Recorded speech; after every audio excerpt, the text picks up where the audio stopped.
welcome back to Game On, our very first edition, and things are running pretty smoothly so far. Yeah, I like it. That's right. Let's keep things going. Yeah. Let's keep it on chart here with another great feature with 3 Hawaii World Ironman titles under his belt. Victoria's Peter Reid is one of the most dominant triathletes ever. Add to that 3 runner-up placings and 2 Ironman Australia wins. You can understand why he's been inducted into the Greater Victoria Sports Hall of Fame. Mr. Peter Reid! Peter Reid made a name for himself by winning one of the most grueling events in sport. But these days, Peter is roaming the beautiful Gulf Islands as a charter float plane pilot. And the two are linked closer than you'd think. I'd always start my rides riding around Victoria International Airport and ride around the seaplanes downtown and watch the seaplanes take off.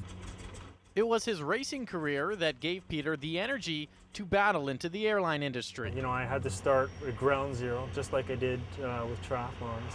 I had a few friends that would question, you know, you sure you're going to be a pilot? You're going to be too old to be a pilot. You know, you're going to be competing against all these young kids. And I was like, my last year racing, that's all I did was compete against the young kids.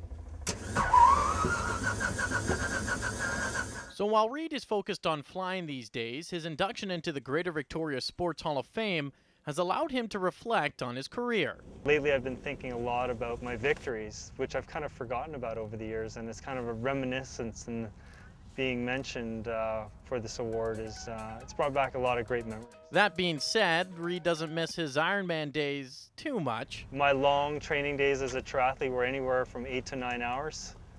I can't even fathom doing anything longer than 2 hours now. It's just, there's no way I can do that anymore. So sometimes I miss racing.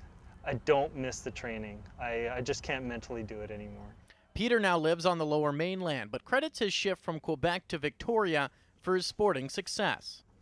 I wouldn't have been a world champion athlete had I not moved to Victoria. We have the Olympic-sized pools, we have a velodrome, we've got great tracks, and there's a lot of athletes. You can share ideas. You know, for me, the big deal was walking in a coffee shop and seeing a world champion rower or a world champion runner, and then sharing your thoughts and experiences and realizing that you have a lot in common.